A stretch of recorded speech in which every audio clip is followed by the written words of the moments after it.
Okay, good. I guess it's still technically morning, not afternoon yet, everyone. We're opening the regular MLAC session here in hybrid. So I think we'll go ahead and start with Teresa. Want to do roll call? Yes, I will do that. I will start with labor since Scott is chairing, so Scott is here. And Marcy is here in the room, what we're calling the Brady Bunch squares. On that, and I see Margaret, good morning. Here, good morning. Let's see, Matt. Sure, he'll be joining us shortly. Let's see, and Jill. Okay. So switching gears to management, Patrick is here in the room. Tammy, I see you. Good morning. Let's see. And Sarah's connecting. John. And let's see, I don't think I see Lynn here. We do have one. Okay. Oh, and Andrew's here. Sorry, Andrew. I didn't have it starting until 11:05, so I was just going to make sure that. Yeah, we literally just, they're doing a roll call. So. Yep. So I believe next on the agenda, we have review and approve minutes from the October 20th meeting.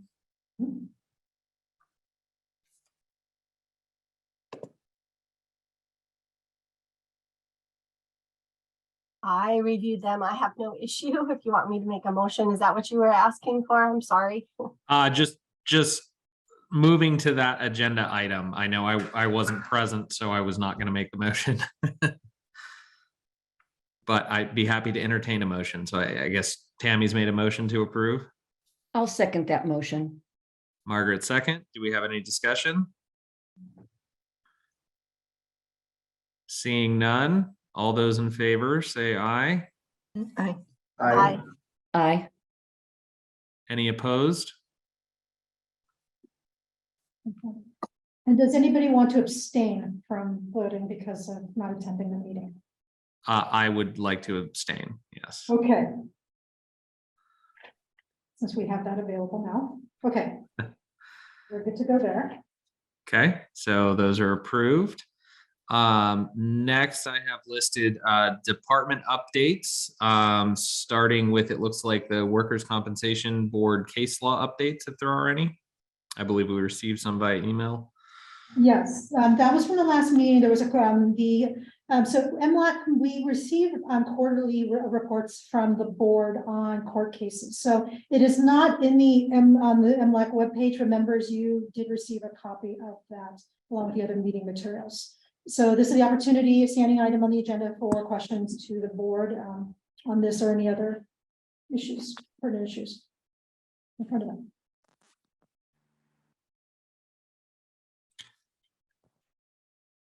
So are there any folks with questions or comments on that?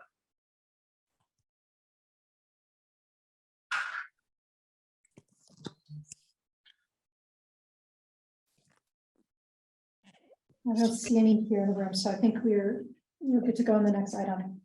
Okay. Okay. Which is, so Thank you so much, everybody. Yeah, I appreciate your flexibility today. Sorry about that. Okay. Oh, Sorry about that, everybody. Okay, rulemaking update.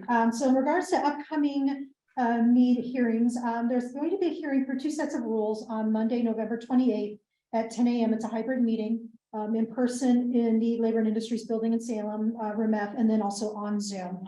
The 2 items are it's a claims administration clarifications and the implementation of House Bill 4086 from the 2022 legislative session, which was approved, was recommended by MLAC during the 2022 legislative review.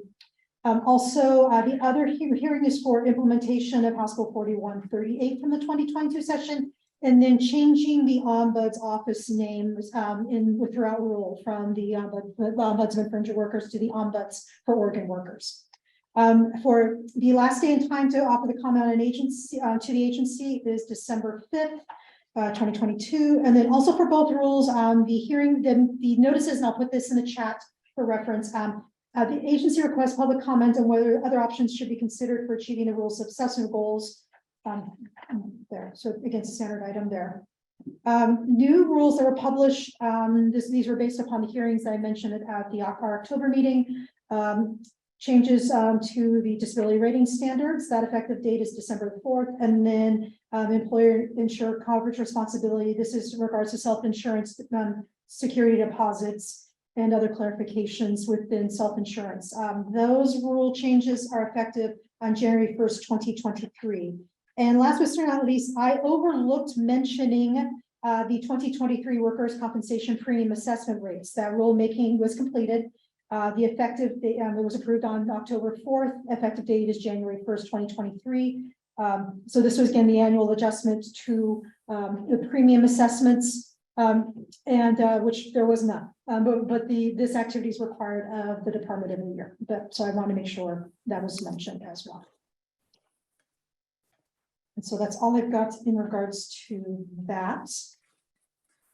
So the next item for department updates is the draft committee meeting schedule for 2023. So members, this has been distributed to you. I'm going to I have this document in chat, so I'm going to upload that here. The calendar also includes the reviews for the 2023 legislative session. The meetings are we are going to be deviating from our typical Thursday schedule. They're on Fridays during session. The reason for that is because of being flexible for the legislature and their committee schedule. They hold the least amount of hearings on Friday, meetings on Friday and floor session. So that's why we traditionally meet there. It's just to get maximum participation there. And the session dates from February 3rd through May 26th, those are penciled in. It is very rare for MLAC to meet more than perhaps beyond March, maybe one meeting or two in April and May, depending on amendments to approved MLAC bills or any new bills that come up with that. And so that's there. But again, we will try and provide as much notice to members and stakeholders on when schedules are it's definitive on that. Teresa, this is Sarah. What are the typical times? They're not listed. They're not listed. We're waiting for the complete committee schedule to come out, and that won't happen until usually right during towards the end of the holidays. I think the last long session calendar was not issued till right around New Year, between Christmas and New Year's. So usually we meet at 10 o'clock on Fridays during session, but again, we want to wait for the calendar to come out. And we will work with all of you before we finalize. I prefer a morning 10 a.m. meeting. I don't know if anyone else does if possible. It works better for my schedule. And I also ask if we could get meeting invites. That's always helpful to get on the calendar. Yes. Yes, thank you, Sarah, for pointing that out. Yes, we will do that. And then we'll also survey too with members with the invites, because I know that while lots of people use Outlook, some people use Google Calendar or Apple, and so we'll survey all of you so that way we make sure that we give you an invite that actually translates to your calendar. Thank you, Anna. That's very helpful. No problem. Is there any other questions before we go to the next item? Okay. All right, Scott, I'll turn it back to you. Okay, so I think that's it for department updates. So the next item on the agenda is the report from the subcommittee on worker continuation of care. That's us, Matt. When you want me to start? Yeah, go ahead. Thank you, Scott. We appreciate the opportunity to report back to MLAC. On that, we received a letter, and we just had a meeting this morning from Elaine Schooler from SAFE regarding a stakeholder meeting that we requested take place. And there's a couple recommended solutions that we were hoping for some consensus on, and we didn't receive anything back. from the stakeholders as a solution opportunity. So within our charge, we feel that our next step, so we can recommend a solution to full MLAC, would be going to MAC on 11/18 on a couple of our problem statements. We would bring to MAC a question around their feelings of requiring physicians to put a time loss, to put an end date on time loss, as well as consequence of withholding reimbursement if they do not do so. And there was another component. Also best practices. Best practices, yes, for them to draft best practices for their colleagues. Right. So I believe at this point, we're not able to recommend a solution to MLAC because we are still in our fact-finding stage. And we believe our next step is going to MAC on that.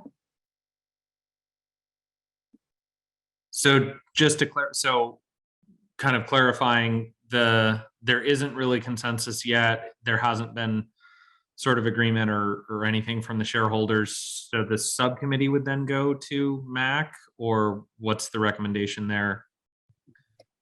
That the subcommittee would go to MAC. Yep, Matt and I, the stakeholders have not been able to come to some terms. We did request that they meet, and they came back with no recommendation. So for us to be able to recommend a solution to MLAC, we still need more information, and we feel our next step is for the subcommittee to go to MAC. Okay, I see Margaret's hand. Thanks. First of all, I attended all of the subcommittee meetings, and I want to thank Sarah and Matt for just, I mean, it was amazing the amount of time that I know they put into it, and the effort and the skill that they wrangled the witnesses and sought clarity from the witnesses. And I really want to make sure that the record reflects how much we appreciate that. That being said, I do not support MLAC in any way, shape, or form, whether it's the MLAC committee as a whole or a subcommittee going to MAC. And my logic behind this is originally what was presented as a problem to MLAC was that workers with open-ended medical releases were avoiding going to their physicians in order to avoid being released to work and having their time loss terminated. And we, assuming that that was a problem, during the subcommittee, Tammy brought up, a concept of strengthening the B9, which we now know is actually not the B9 any longer, but was commonly known as a bug letter. And this was a very narrowly tailored solution for a specific problem that was brought to MLAC. And in today's meeting, with the help of Teresa, there was some more information that was presented, and it was determined that, individual insurers and TPAs or self-insured employers can strengthen their own bug letters to say, I have an appointment at X number, I've made an appointment and here's the doctor I'm going to see and here's the date, or check another box that says I'm not seeking any more treatment. And then if they check the box that says I'm not taking any more treatment, of course, they can, their claim can be administratively closed. So with the engagement of workers not going to their physicians because of time loss authorizations is very different than this much broader concept that I heard stakeholders talking about, the engagement in care. And I heard some people talking about, well, these time loss, open-ended time loss authorizations are a concern. I heard other people saying that there's a lack of access for workers in certain locations, or who may have other problems, perhaps English not being their primary language. But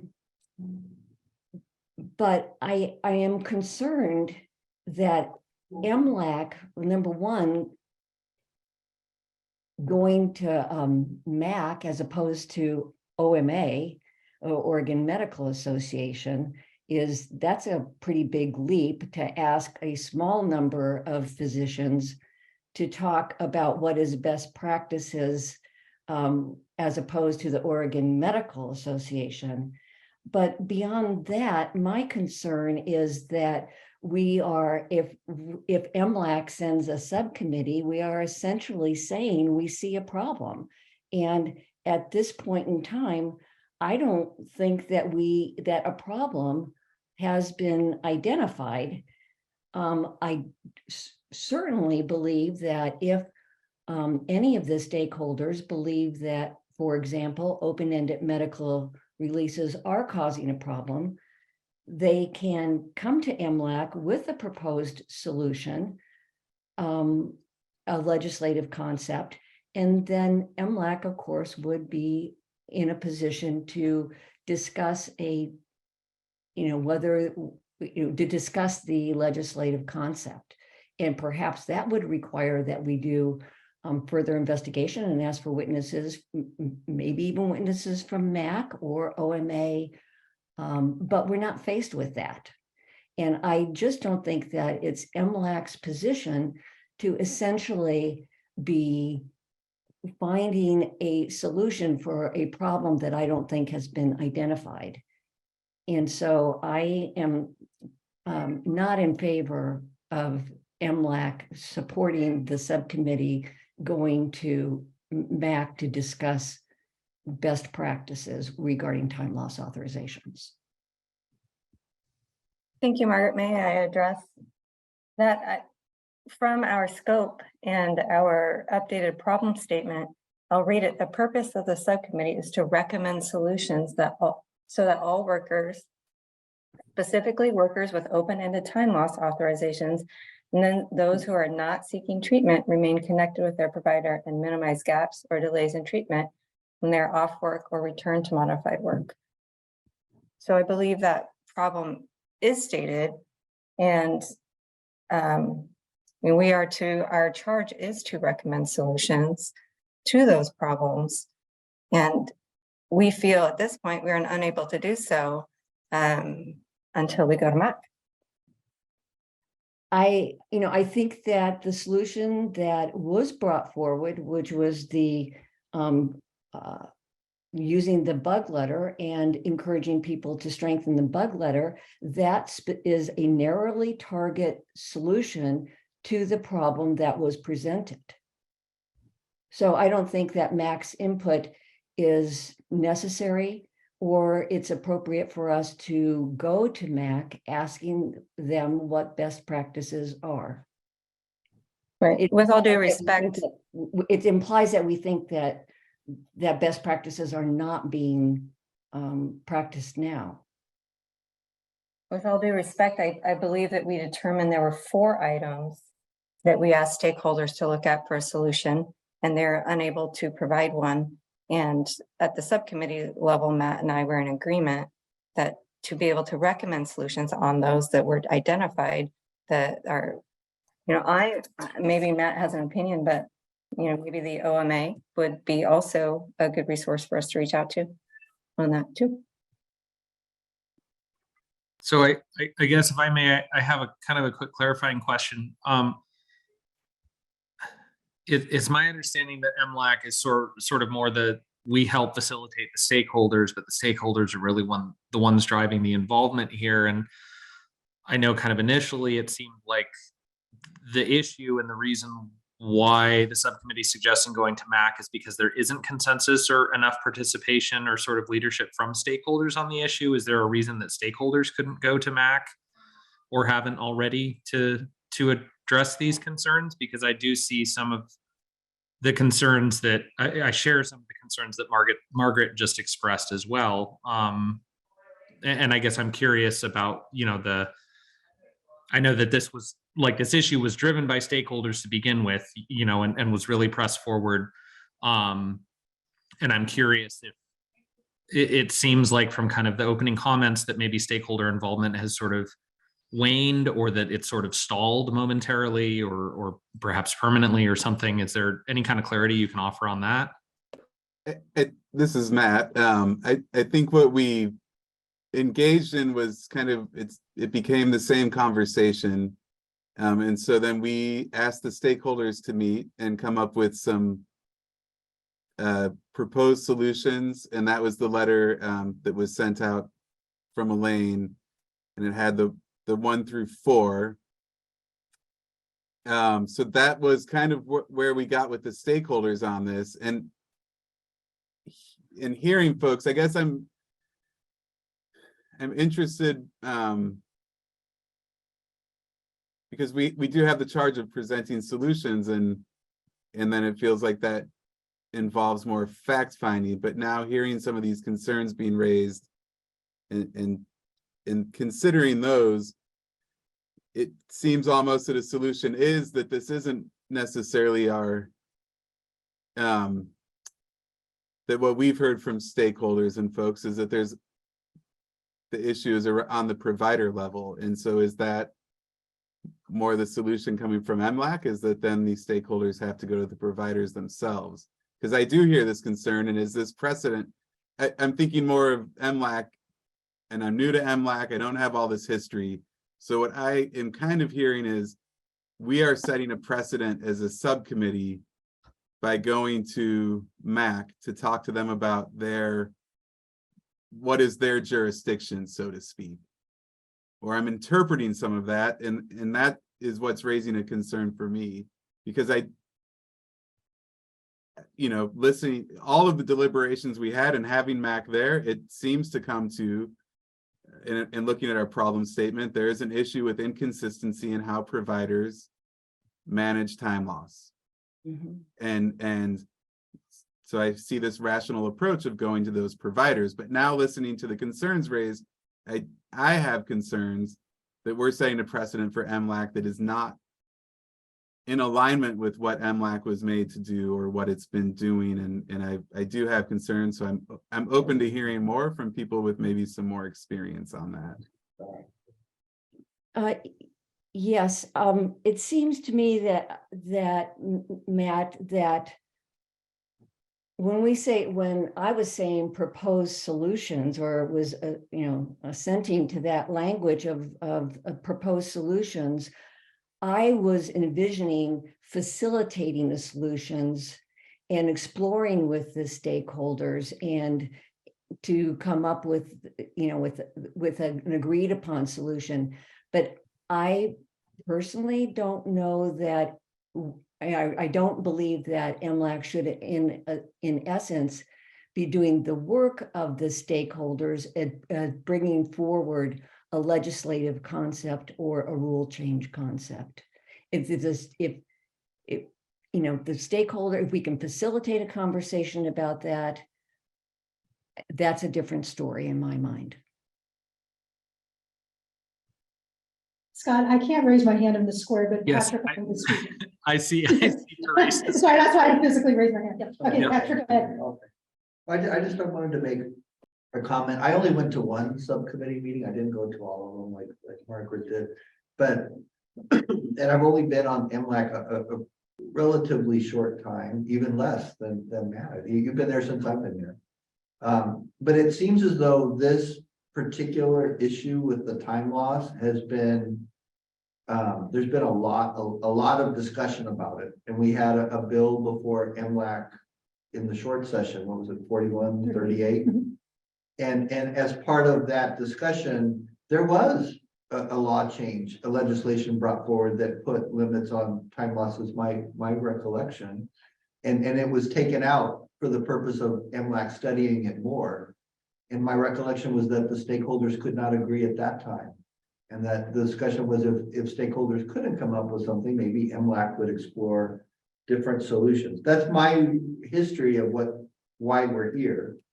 And the subcommittee itself, I don't know the rules. I don't know why it would be inappropriate for MLAC to go to a body and ask questions. I don't. It seems contrary to our charge to say we will not seek information. That seems appropriate to me. And I just wanted to make that statement, because, I appreciated your comments, Margaret, and they're probably more, they're based on attending all the meetings, but that's just my own statement. This is Matt, and I thank you, Patrick. We did have MAC members come to our subcommittee meetings where they presented on kind of their practices and whatnot. So we did include them in the deliberations. So we did have their input, and so that does raise the question of now we're going to go back to them, and that would, I guess, be my question to the fuller body is hearing the concerns. We're going to go back to them and saying, based on some of your input and other stuff, we're seeking some more information, but we're also presenting to you what the stakeholders have suggested as a potential solution. And so I don't know the appropriateness of that, and looking for the fuller group to kind of deliberate. Right, and Patrick, and let me just respond very quickly by saying, please don't misunderstand me. I don't think that we should never seek information from other bodies. I mean, certainly, I think that's, we have to seek information from our stakeholders and other bodies. I'm just saying that at this point in time, I think that any further work of the subcommittee is actually creating a legislative concept. And I think that really the legislative concept should come from the stakeholders, and then we can evaluate that. And I want to jump in. I do see Kirsten's hand. I think we're having some member discussion first. I will get to you, Kirsten. I think kind of in responding to a lot of that, I do agree that this was driven by, HB 4138 and the discussions there that, but I think that's kind of the key to the concern that I have is that was all very stakeholder driven, that we had a bunch of stakeholders that were driven about the issue that brought it to MLAC, and we sort of facilitated them hashing it out with some advice and perspective from us in our role. And I thought that that's the amazing work that the subcommittee's done, is sort of, taking this great volume of stakeholder concern and idea and involvement and sort of starting to, distill or refine that down to recommendations that are sort of broadly based and stakeholder driven. And I think that that's kind of some of the concern that I have with, what Sarah presented was, it seems like there's been a sort of stall of stakeholder involvement or a stall of stakeholder ability to engage on the issue collaboratively, and that the MLAC subcommittee is now going to step in and sort of drive some of that work. And I think that's kind of where the concern that I have is if there's, MAC coming to the subcommittee and presenting information and that informing the discussion amongst the stakeholders, I think is one thing, but sort of the subcommittee going and sort of driving a lot of the discussion as opposed to facilitating it. I think that's kind of the fine line of where I have some about that is sort of the way that that's being presented. And I don't think that it's MLAC's job to drive the discussion. I think it's MLAC's job to sort of facilitate that discussion and kind of condense it. I see Sarah took herself off mute, and then I'll go to Kirsten and then Dustin. Right. Thank you, Scott. I certainly hear you, but no one on the subcommittee is opposed to going to MAC, and that was our charge to And hear the facilitation. Where are we supposed to go to recommend a solution if the stakeholders are not in agreement? There's an agreement that there is agreement that there's a problem. MLAC has defined a problem statement, but there's not an agreement on a solution. And, we feel that our next step was to go to MAC so we can recommend that back, which is what our charge is. Okay, I see Kirsten. Hi, thanks. I just wanted to comment that in terms, this is going a little bit back, so my apologies, but that it seems to me that, one of the main things that MLAC does is gather information in order to make the kind of decision that's in the best interest of the workers' comp system. And so I see that going to MAC would be an opportunity to gather more information and not necessarily, giving any kind of authority to another body, but rather to use it as an opportunity to get all the information necessary for MLAC to make the kind of decision that they need. So I just wanted to say, it seems to me like it's fully within the charge of MLAC and what MLAC's done in the past in terms of trying to get as much information as possible before, before making any type of decision. So. Okay, thank you. And I see Dustin. Yeah, I just wanted to add, I think kind of echoing Kirsten, I think it's a great kind of fact-finding aspect of this process to go to MAC or potentially OMA, as that was thrown out as well, to to involve as many bodies in the process to gather information. I remember from one of the previous meetings, I can't remember if it was a subcommittee meeting or a full MLAC meeting, where there was a discussion around issues with some of the medical providers within Oregon, within the workers' compensation system, to the point of there is maybe not enough, or not enough of them will accept being part of the workers' comp process. Some of them don't provide the level of detail on their chart notes or time loss authorizations as others, and there isn't necessarily that best practice and kind of a unified requirement of what the workers' compensation system expects. So I think there has been a problem defined.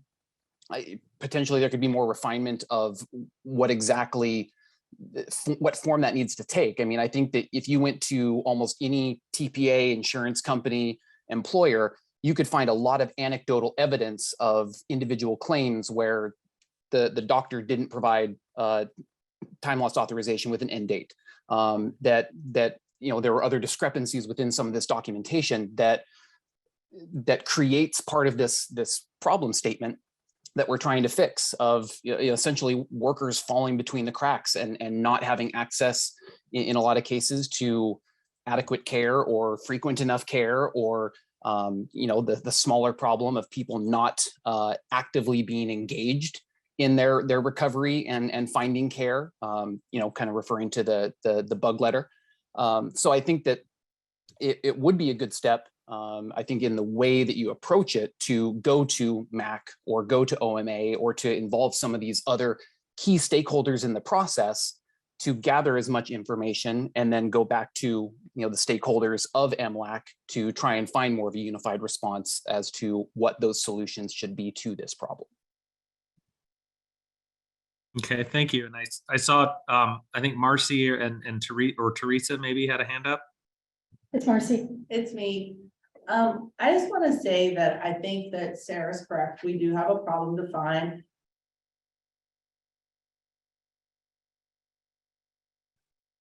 She went back on mute. Yeah, we lost audio there. Can you start over, Marcy? Sure. I think we're all clear on what the problem is. And I think that all of us are professionals in what we do, and everyone is here to handle a situation involving workers. My concern is this has been a very open process. I think you and Matt have done a great job of with the subcommittee. And so maybe it's just me being a little bit cynical or skeptical, but if the stakeholders are not engaging at the level that they were or want, maybe there's a reason for it. And I don't want to create a problem while we're trying to solve a problem. I don't think anyone wants to waste any time. I don't think anyone wants to avoid getting information, but it's troublesome to me that the people who could provide the most assistance perhaps are not engaging. And so it's just an observation that I have, and I certainly think we all have enough on our plates, and adding more to essentially beg people to participate seems strange to me. That's all I have to say. Marcy, this is Sarah. I completely agree. I think stakeholders should be vested in a solution. But we have found on the subcommittee level that not everyone is participating equally in that. So what do we do if there's not consensus from the stakeholders and there's still a problem out there? Well, and so this is Matt, and Ultimately- in light of these, oh, I'm sorry, was that, Marcy, were you gonna reply? I was just gonna say, ultimately, then we take the information that we have and we make a decision.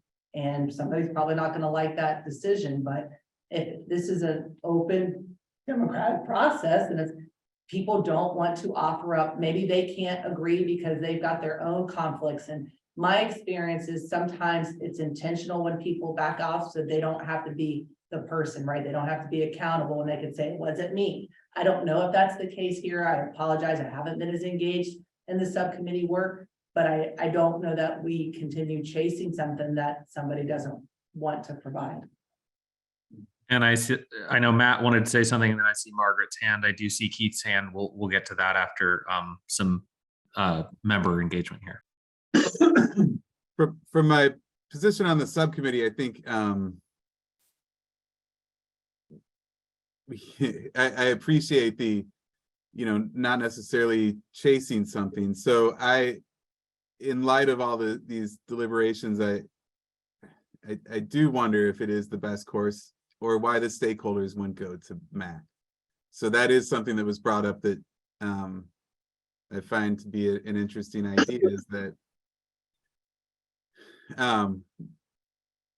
well, one, I've wondered about the MLAC scope of presenting legislative concepts. Is that something that is that's something I've been curious about. Is that how the committee works? And then the other is how far do we have to lead stakeholders to come up with those legislative concepts? And if maybe it is their process to go to MAC because they've kind of come up with the proposals of 1 through 3 that Elaine has in the letter. Anyway, sorry, Margaret, please. Well, and also, Sarah, I think that the subcommittee can declare itself having fulfilled the charge, in that there is the solution, and the solution is strengthening the bug letter, and the information that came out and was shared with all of the stakeholders, and the fact that now we learned from the ombudsman that the bug letter is being used by insurers to make sure that there is engagement by the workers with their positions. There has been a solution for the problem that was identified by one of the stakeholders. And I wonder, just procedurally, kind of, Sarah asked the great question of, okay, so if this is where we're at, or, this is the issue, the cards we've been dealt, what do we do? Where do we go from here?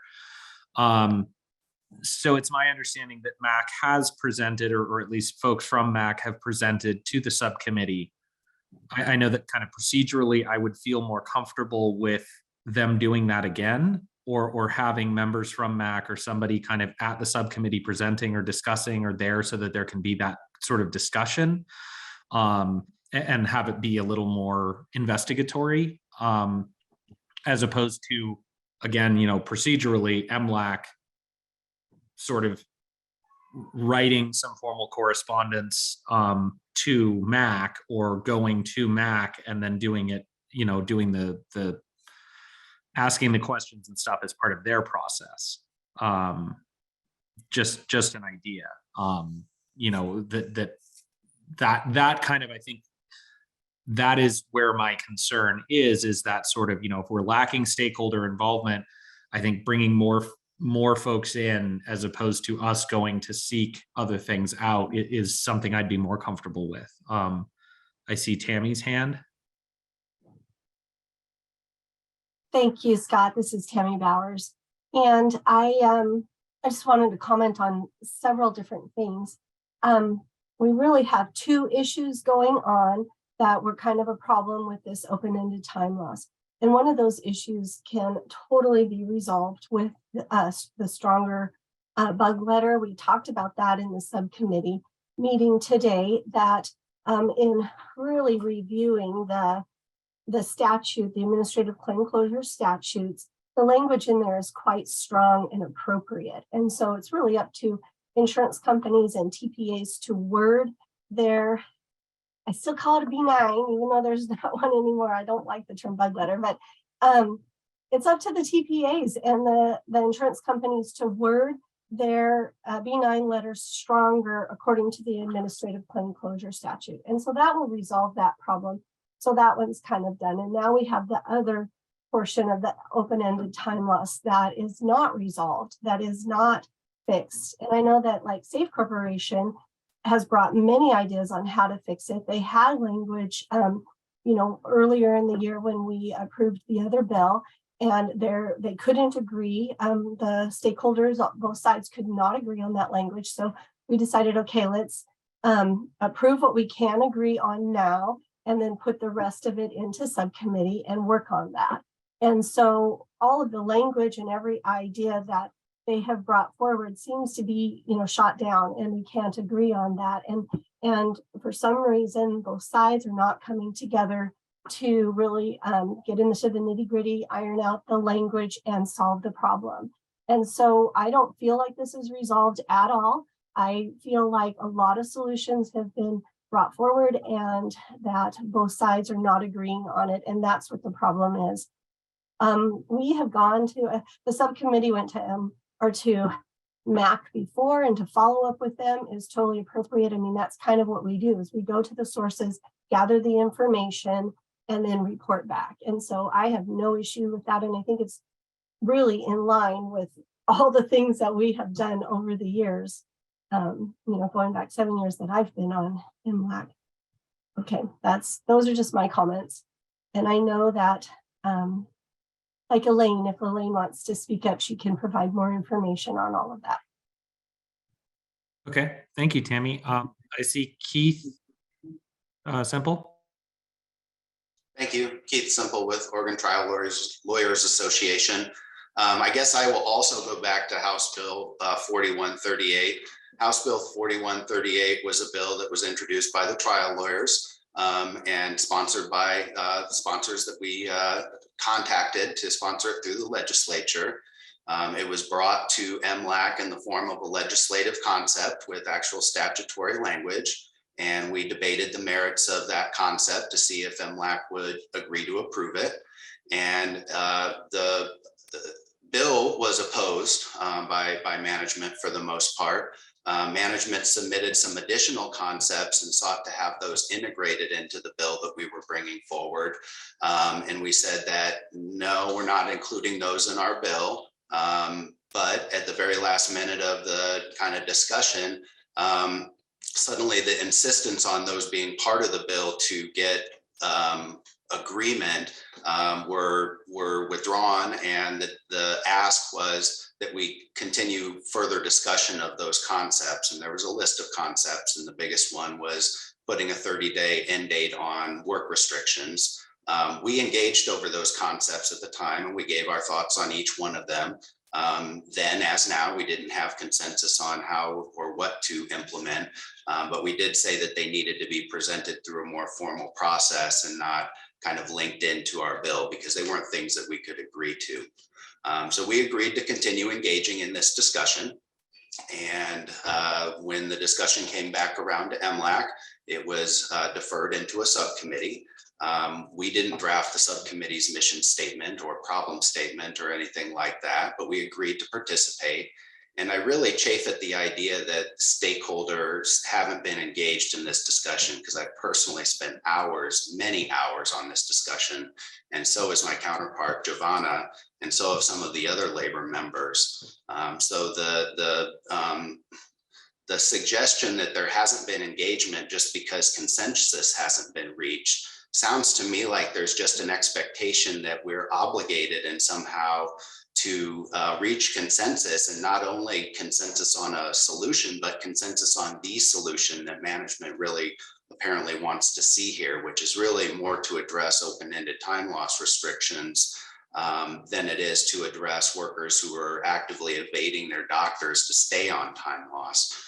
We see the second as potentially a problem. If it's that easy for workers to skip the doctor appointment and force the employer to keep paying, some of us are small business owners, and we can see that as a problem. To suggest the solution or the problem is open-ended work restrictions in and of themselves, we've never agreed that that's inherently a problem. We understand that management has a problem with it, and SAFE has concerns about that. And we've suggested some things that we see as potential solutions, focusing really on the part of the problem that we see most problematic, which is workers evading their doctors and forcing employers to just keep them on time loss. So we've made some suggestions, we've engaged, we haven't been no on every single thing. It's just the suggestions that we have not been palatable to our counterparts. And that's fine. And, my feeling is that if they want legislation, they can bring a legislative concept to MLAC, and MLAC can consider that. And normally the proponents would provide the witness statements, just like we have in the past. And then MLAC would normally engage, maybe do a subcommittee, and then vote yes or no on the proposal. And that's really what happened when we brought 4138. As we've engaged in this discussion, it's kind of morphed into the idea that we've agreed that all of these things are a problem, and we've agreed that we are going to find a solution. And now what I'm hearing is not only do we have to find a solution, but we have to find the solution that management, along the lines of what management finds the most acceptable. The subcommittee, from my perspective, has heard from all of us. They're in a position to make a recommendation.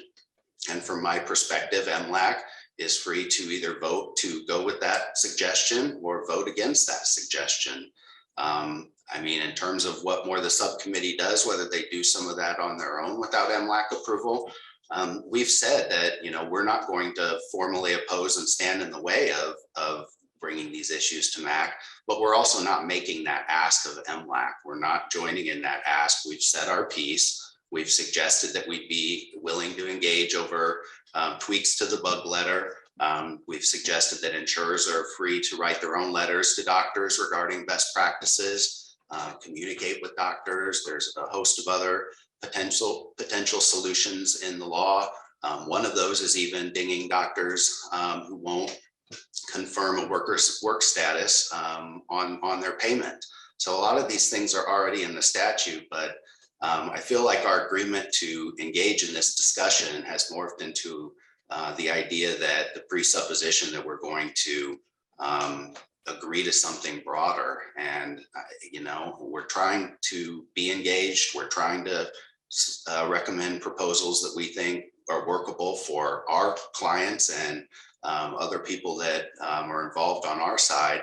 But we're not the only ones that have a stake in this matter. And we're still going to take, have our positions the same way management would have their positions, depending on what we bring to the table.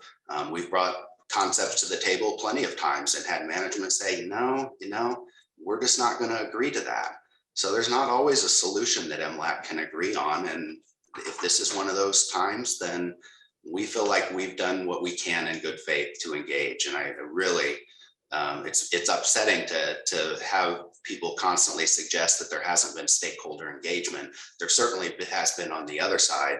And if someone's suggesting that we haven't been engaged just because we're not agreeing to everything that's being proposed, I'm really just not sure what to make of that.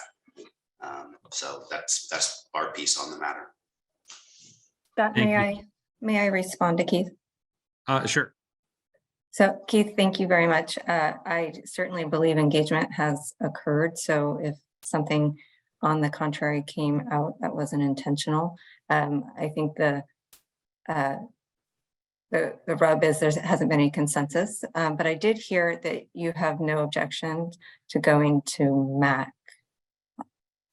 We're not coming up and formally opposing the idea of someone coming to MAC, but we're also not suggesting that MLAC needs to do that.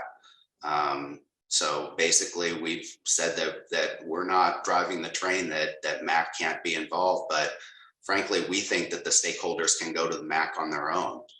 We don't think that requires a pronouncement from MLAC. That's not what we're asking. We understand our counterparts are asking that, and that's fine. Thank you. So I see Elaine's hand. Just 1 second, Elaine. Teresa, do you know, do we have presentations of legislative concepts? I don't have any, but if anybody in the audience does, if you can send me a direct message via chat, so we don't interrupt this conversation, that would be great. But I don't have anything. I don't know of any. Okay, Elaine, and then I do see Kirsten's hand as well. Thanks. For the record, Elaine Schooler with Safe Corporation. I guess I just wanted to sort of take a step back here as being a participant throughout the subcommittee process and going back to House Bill 4138 and even discussions we've had in the time loss arena prior to that bill. This has always been a collaborative process with a lot of robust discussion. The subcommittee has involved that as well. And from my perspective, sort of where the subcommittee is at is they have 4 different ideas, 4 different concepts and solutions that have varying levels of information being provided. And at this point, the subcommittee is seeking to complete that information a gathering that's part of leading towards proposed solutions. Subcommittees and MLAC has relied on advice from the Workers' Compensation Division. In the past, the Medical Advisory Committee is another body under sort of the purview of that. So going to MAC seems to be no different procedurally than asking the Workers' Compensation Division to provide its own expertise and comments on issues and concerns that MLAC members may have as part of carrying out its obligation to review workers' compensation. And so it was my understanding the purpose of today's meeting was to provide an update to the full MLAC group as to where the subcommittee is at in its process, rather than debate the merits of potential solutions that the subcommittee has identified at this point in time as part of its charge. It seems that we're getting to the point of putting the solutions for a broader debate before the subcommittee has even come back with any type of recommendation, whether that is one that involves consensus from the co-chairs or does not. We're not at that point in time. So it's a little concerning in that sense if we're starting to vet and weigh in on potential on the proposed solutions when the subcommittee has not yet completed its charge and is still in that process of carrying it out. So I would urge us to perhaps keep that in mind, that this is an ongoing process and one that should be completed before we fall on any potential solutions, so that we have full and complete information, because there has been lots of discussion and feedback from various stakeholders, insurers, the trial lawyers, the management care organizations, medical providers, that's been given to the subcommittee, and that has helped to guide it through the course of its meetings and looking at potential solutions. And it has been a process that's involved new solutions being brought forward to address concerns raised by various stakeholders. And so as we work through that, this going to the Medical Advisory Committee, which was not met with opposition, seems to further that charge. Okay, thank you. I see Margaret's hand. I do see Kirsten's. I always like to kind of allow members an opportunity to jump in first. Thanks, Scott. Elaine, I just wanted to ask you to comment about this, Scott's earlier reaction and the concern that at this point, we're not facilitating, MLAC is not facilitating coming to solutions, but is going out and actually creating and in essence, perhaps doing the stakeholders' jobs. Well, I think this was an issue brought forward by stakeholders. There was a statutory language that had been discussed previously, and that was put to the side for further discussion and review before MLAC when we were in discussions over House Bill 4138. I think there has been stakeholder involvement throughout this process to address the issues and the concerns that were brought forward previously and that had a proposed solution. Our participation in MLAC and in the subcommittee has been to get additional information and adjust the potential proposed solutions when possible to address concerns that other stakeholders may have about the impact of potential solutions to this issue. So I think where it lies is that as it works through the subcommittee, if there is a solution that's identified, then language could be crafted that addresses that solution, and whether that comes from a stakeholder group or from MLAC, that can be addressed at that time. This brings to mind several years ago where we were looking at statutory language to address combined conditions and medical services. In that instance, parties were asked to come together and craft language to address a specific issue within that arena, and they were able to do so. Alternatively, parties have come forward with their own language after coming to MLAC and hearing about concerns or issues MLAC may have with a proposal and then adjusting it down the road. So I think we're, again, putting the cart before the horse, so to speak, by talking about how legislative proposals may be brought forward when the solution hasn't yet, if there is one, been decided upon. And that would be the step one.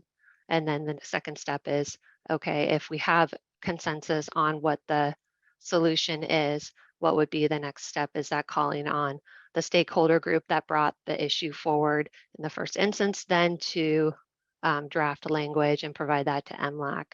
That could be a reasonable next step. But again, that's contingent on first identifying what, if any, the solutions are viable.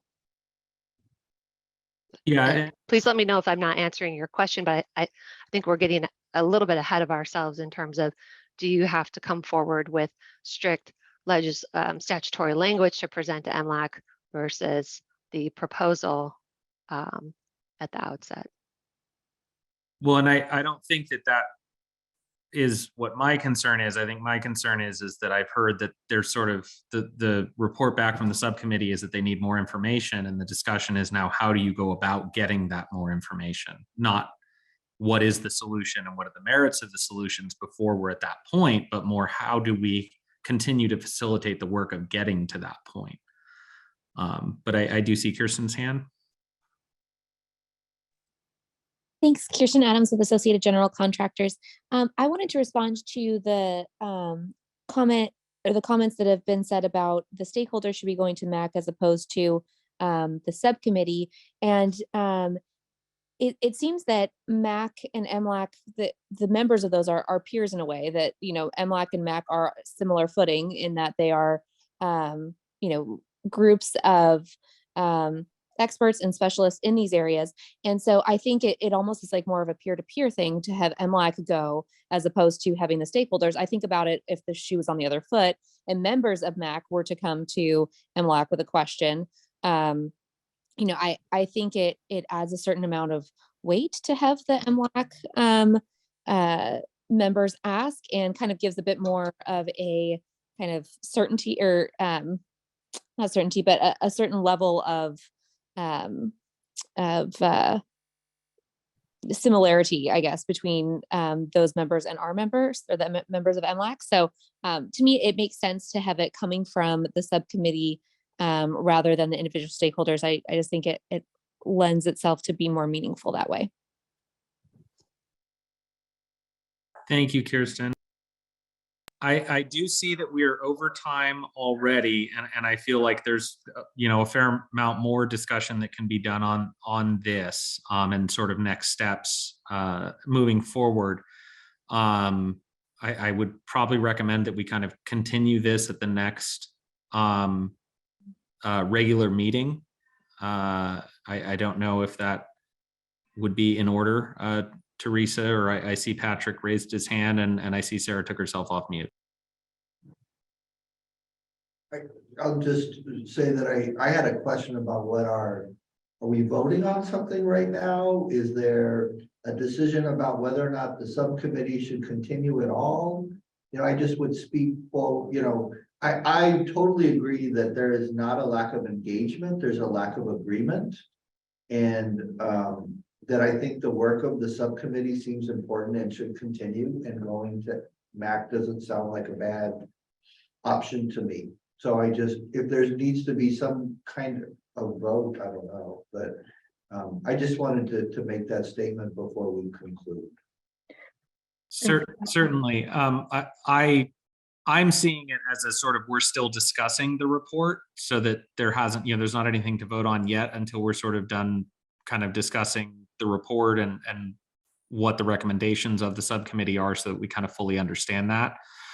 And that we would continue that discussion. And then, once the discussion is concluded, we could kind of, consider where we want to go from there. And I do want to echo as well, Patrick, your comments that, there's been some really robust stakeholder involvement and engagement. And I think the work done parsing that so far and facilitating that by the subcommittee has been just really spectacular. And I do want to thank Sarah and Matt for their work on that as well. I saw Sarah, and then I see Tammy has her hand up. Yeah, thank you, Scott. I'm willing to stay a little bit longer if necessary. I'm worried that if we can't come to some sort of agreement, the MAC meeting is on the 18th, and I don't believe Matt and I have recommended any solutions yet. We're still in the fact-finding state. So I don't know, if we're here to get input from MLAC, our report is we are still fact-finding, and the recommendation initially was to go to MAC on the 18th.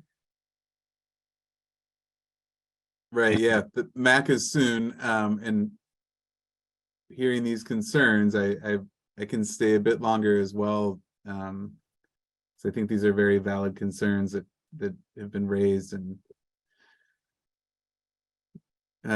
interested in knowing where to go forward here. And I see, thanks. I see Tammy's hand. Sorry. Okay, I was looking at the schedule, and I don't see anything else scheduled for this year. I mean, do we already have a meeting coming up?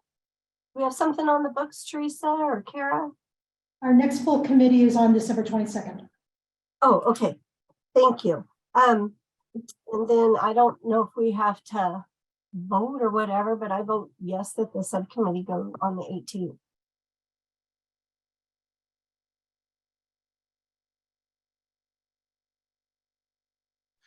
Do we know when the next MAC meeting after the 18th is, Teresa? I just got confirmation that they have not scheduled anything beyond the 18th meeting. It's an agenda item actually for next week, just to set up their upcoming schedule.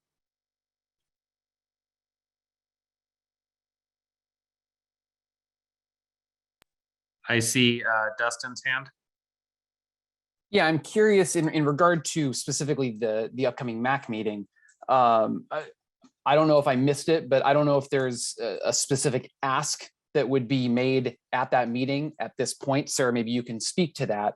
But I'm just curious if, I'm referencing the letter from Elaine that she wrote where, item number 3 was requesting that MAC issue a best practices statement. And I'm just curious if going to MAC and requesting that, the way I see it is that could still be part of the fact-finding phase, is getting their opinion on what their idea of a best practices statement would be, bringing them into the discussion, maybe using that to go back to the stakeholders to see if that crystallizes any agreement or any further discussion, trying to find solutions to some of the other number of issues that Elaine had identified in her letter.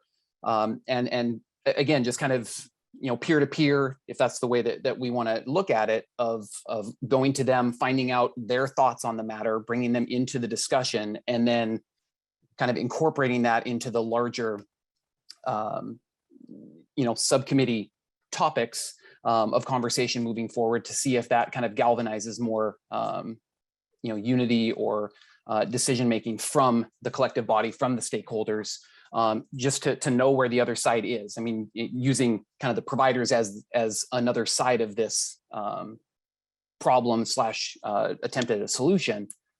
I don't see there being any problem with doing that. I don't think there's necessarily a decision that's needing to be made to go to MAC, or that we're necessarily presenting a unified set of proposed solutions, but even finding out what a draft would be of their best practices statement, if we present some of the problems that we've identified, that could go further towards reaching the conclusion of what the subcommittee has been charged with finding out.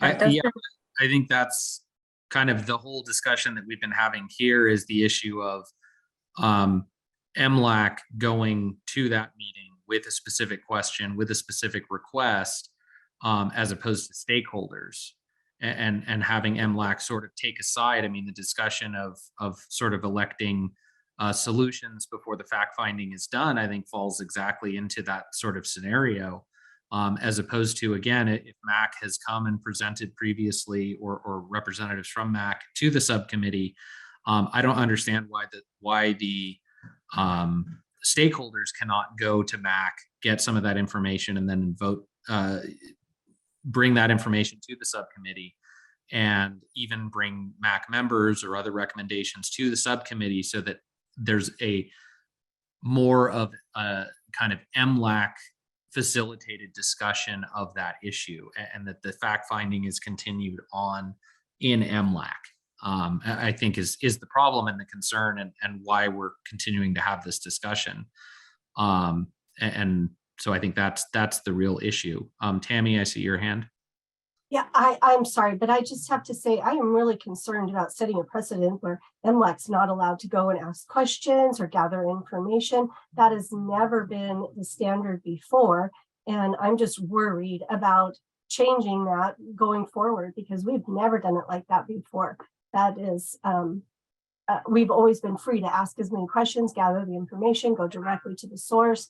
We've gone directly to various representatives or senators regarding bills they've come forward, and gathered the information that we've needed. So I have a real issue or a real problem if our subcommittee or our MLAC members are not allowed to go to something directly. That's not our precedent that we've ever had before.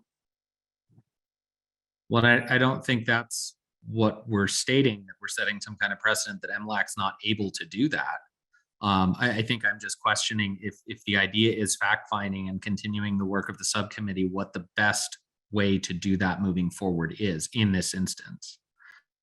I think that's where there's some open discussion still. Scott, I feel that we were charged, Matt and I, with leading the subcommittee down this path. And this is a path that we are recommending. I will say the discussion has made me question the precedent of in hearing Tammy that MLAC has always been able to go out and find facts. So all of this has been enlightening. I hadn't considered a lot of what was brought up, and I do think that there's some real concerns with setting a precedent that we are out doing. So we have a problem statement, and it is about the continuation of care, looking at time loss as well. And we have done that for we've done a lot of meetings with a lot of information on that. And now hearing others speak and looking at our proposed action, which I am questioning now. We have done a lot of fact finding, and now we are taking essentially stakeholders' recommendations to MAC. And you know, hearing this discussion, I do feel differently, because now it does feel like we're taking stakeholders' recommendations to MAC to ask them their opinion. That is a precedent. Hearing what Margaret has raised and Scott discussed, that's where my discomfort comes. Is that a reasonable precedent, that we're going on a fact-finding mission based on some stakeholder proposal around best practices and whatnot? And I am having a lot of second thoughts about that, because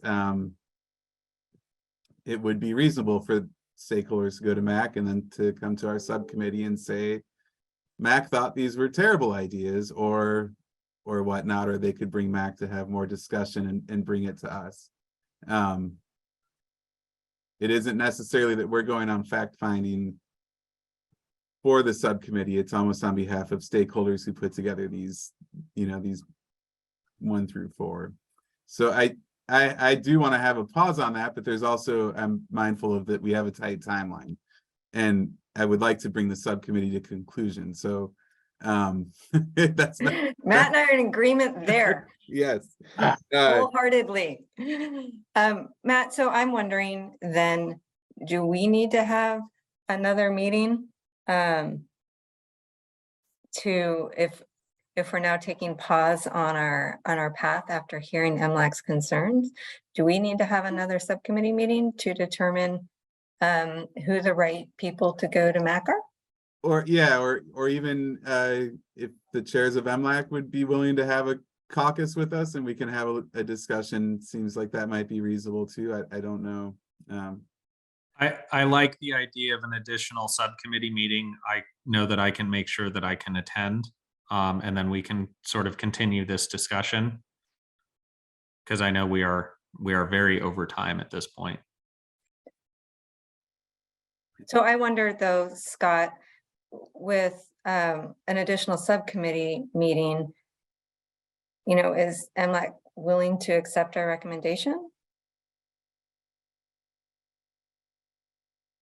Because we're not going to have I'm just worried because we're not going to have another MLAC meeting in the interim before MAC meets. So how do we move forward? Because we're both now feeling we might not have MLAC's support, or might not be going forth with our charge in a way that MLAC can support. I don't know.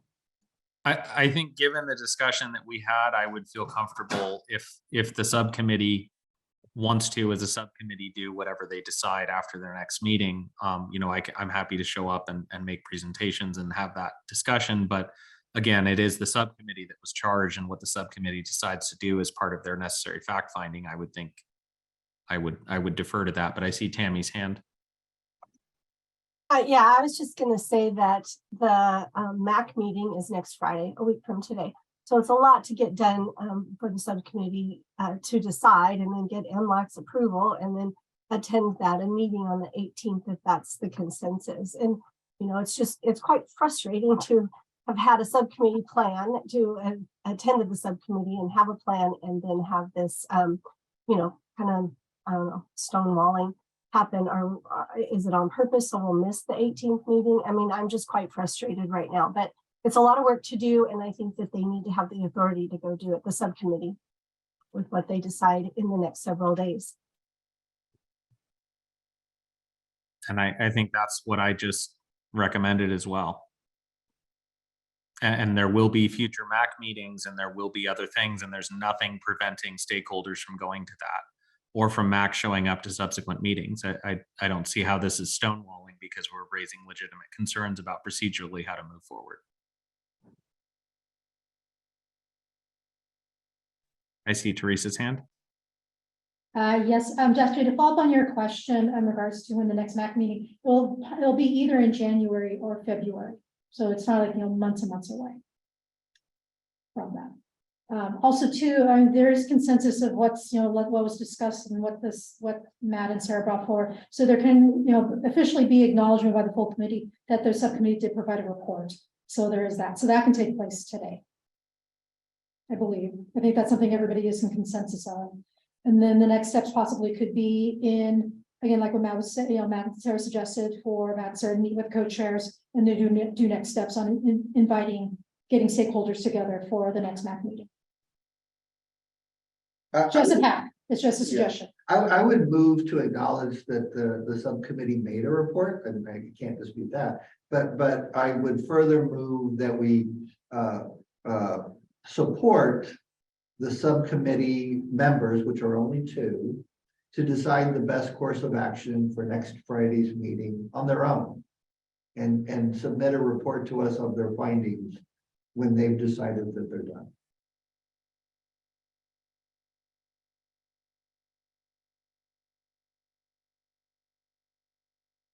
So there's a motion. Is there a second?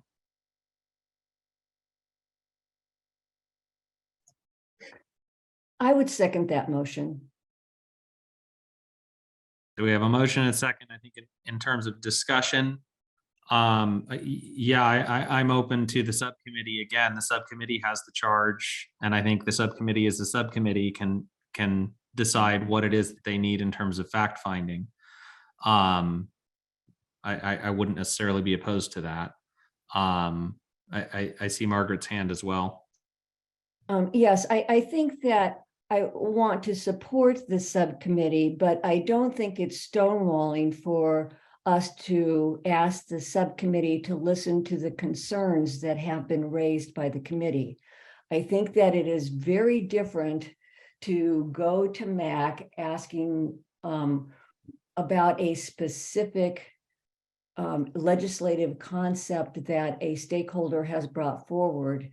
That to me is very different than we want a request that in my mind implies that they haven't been doing really a competent job at their profession. But I trust that Sarah and Matt will go forward, and I trust that they will do what needs to be done.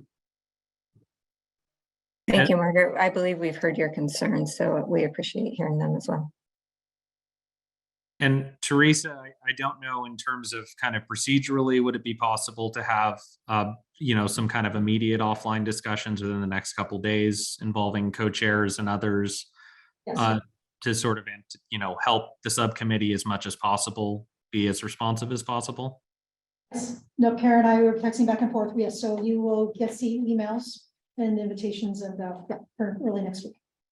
And so Scott and Patrick, I mean, it was mentioned we are on an extremely tight timeline, and Matt and I have put in countless hours together and on our own on this. And I don't know how much time there is left before next Friday's meeting. So I don't know if we need to take this time before we vote on what that timeline looks like, or how we can do it immediately after. But I'm worried. And I do understand that. I have much of the beginning of next week cleared. I think I'm not free on the 16th. but the 14th or 15th. And then again, depending on time, I mean, if it's not a formal meeting, I'm happy to have discussions, you know, after hours or at lunch or something like that as well.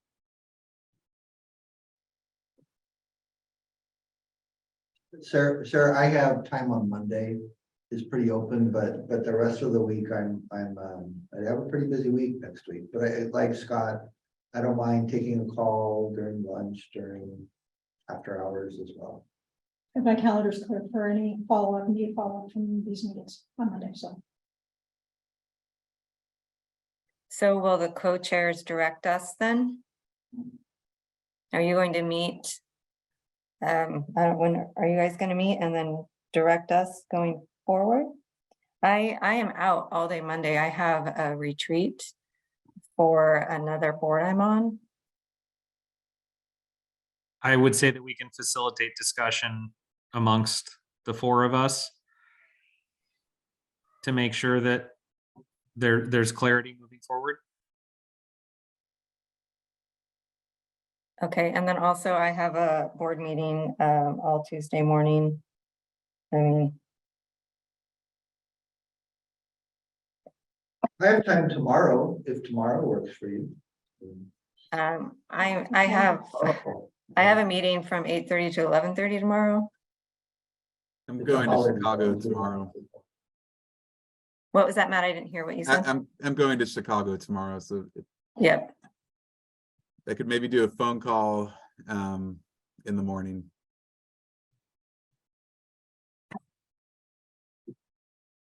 So I know we had a motion and a second, and we've had discussion. Is there kind of further discussion? Are we ready to vote on Patrick's motion? Am I able to ask a quick clarifying question? I think we're in discussion with the MLAC members right now.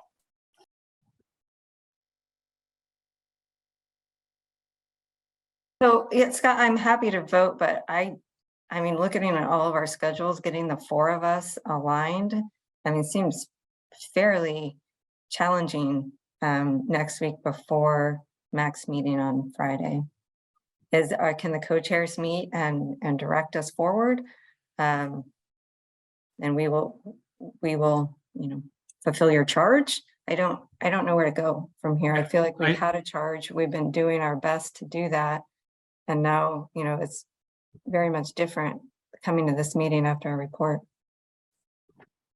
I think that's fine. I think we can, amongst us, have the individual conversations. If it's co-chairs having one-on-ones and then kind of following up with you, making sure that everybody's on board, I'm open to that. Matt, does that seem fair to you? Yeah, that seems reasonable to me. Okay. So, I with think the we motion- would probably need a deadline. I mean, we need to be pretty mindful of time, because I'm sure Mac would like to know and have it solidified for their agenda. So if we can just make a commitment to being done, having a good decision here by probably Tuesday or Wednesday morning at the latest. Well, also our time too. I mean, it is a drive to Salem on Friday. So. Right. Just as we continue the discussion, my motion was that to let the subcommittee decide. And so in our discussion now about making the co-chairs of MLAC somehow direct you is outside of the motion that I made. And it could be a separate one that, you know, you don't, or you could vote against my motion and decide that you don't want to, you know, take that charge on. But I really feel that the work, I trust the subcommittee to decide to meet with this group on their own or not to on their own. And I make that motion that I trust you, you know, to decide or not decide. Okay, that's the motion that I made, you know. Okay. I'm happy to talk to you and talk to Scott or anyone, but I trust you, and I've heard nothing but positive things and witnessed only positive things from you and Matt and your work, and I thank you so much for the hours you spent. And it doesn't have to take a long time. If you've decided that you no longer agree, and you're not gonna meet until we've talked about it further on MLAC, I stand by that with my motion that I trust you to decide with Matt. Okay, thanks for the clarification. So we don't really need to involve the chairs in that. Then Matt and I can just meet offline and continue our path forward. That, yeah, Sarah, that was the motion that I seconded, that you Okay. guys had been here, you had heard our concerns, you'd heard the discussion, and that that you had the, you know, the trust of me when I seconded that motion. Okay, great. Thank you. I know procedurally it doesn't matter, but I second everything that Patrick just said. Okay. Okay. I do. I very have no more questions. I'm certainly ready to vote if Yeah, and if you want to call would for it, Scott. And I would move the question, Scott. Okay, all those in favor? Aye. Aye. Aye. Any opposed? Any abstaining? Okay, motion passes. So I think with that, I know that we are very much over time. I do appreciate everyone hanging on to continue those discussions. And it sounds like we'll be in touch with Sarah and Matt, and anything that we can do to facilitate or you know, scaffold or help on that, please don't hesitate to let us know. Thank you for all the input. Thank you, Scott and Patrick and everyone from MLAC for providing your input today. And thank you both so much for your work. I know it's been a lot. I've made it to a few of the meetings and listened to some, and it really spectacular job. Thank you on that. And on that note, I think we can adjourn. Yep, we can. Bye, everyone. Thank you, everyone. Everybody. Bye.